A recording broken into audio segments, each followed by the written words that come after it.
What Ivy does in bringing people together and creating a live, vibrant community, nobody else in the world does that.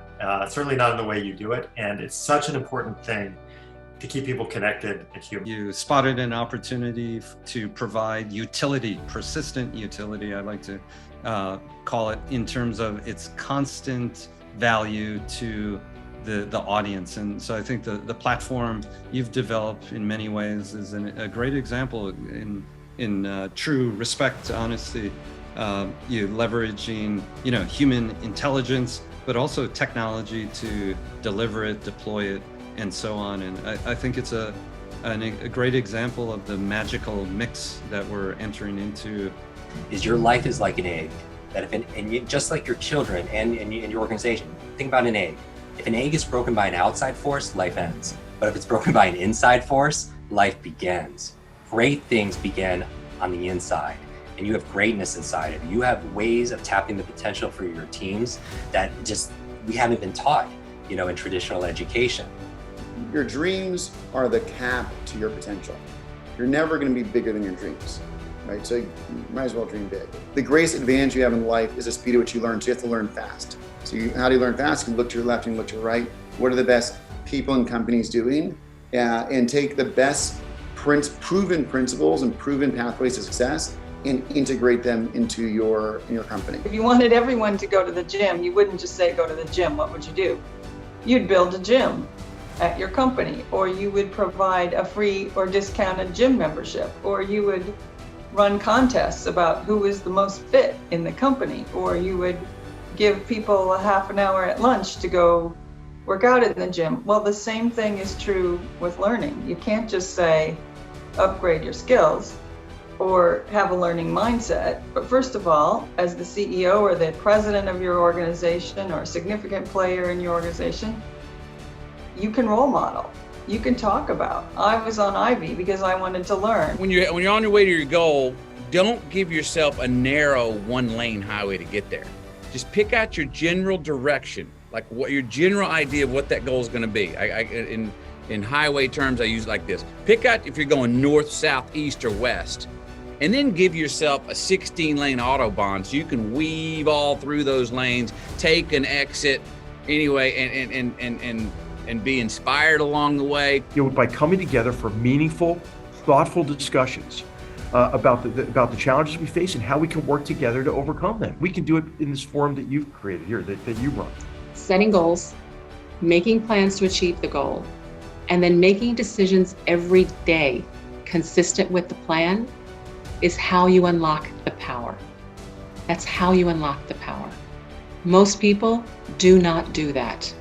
And then they wake up and they're 38, 45, 52, and they're like, I'm just not where I thought I would be.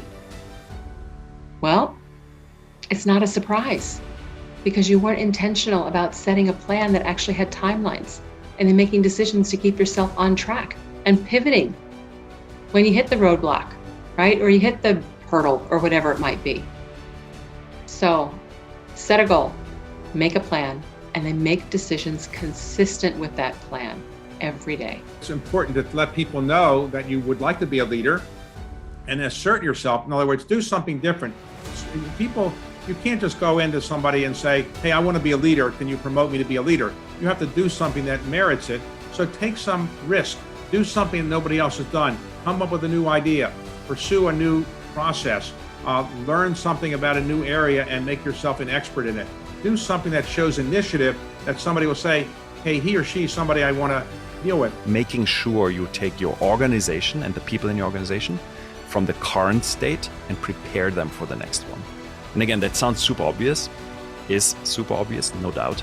But I was surprised to hear this consistently from all of these leaders, that they made it a C-suite endeavor and not something you outsource to your HR people. So by the way, clearly with Ivy, you're like right there on the leadership and the key on the re and upskilling side of people. So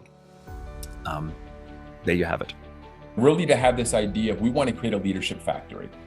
Of course, we want to attract top talent. Of course, we want to have the best recruiting efforts. But what else are we doing to promote our talent? What are we doing to create a leadership factory that we are having people within our organization that are leaders without the title. If people are just like you, treat them as you want to be treated. Follow your instincts. But the more different people are, please don't practice the golden rule. Don't treat people how you want to be treated. Treat people how they want to be treated. And be super curious to their differing contexts. You don't have to compromise what you believe in order to be a great leader. It's the how you communicate it and whether you're willing to engage about it that will determine how effective you are. We are in a phase of constant volatility, which can feel like a shock. It can feel upsetting, like, oh no, I like it when things are stable. But actually, if you have your eye on the ball and you're hustling, volatility is great. It means there's constant opportunity, constant changing opportunity. I don't think that ends. I don't think we now reach a new stasis and then, okay, now we know how to do it for the next 50 years. I think churn is with us, volatility is with us. And people who subscribe to Ivy are going to probably do pretty well in that world. There are people who won't, but yeah, don't wait for this steady state. It's not coming.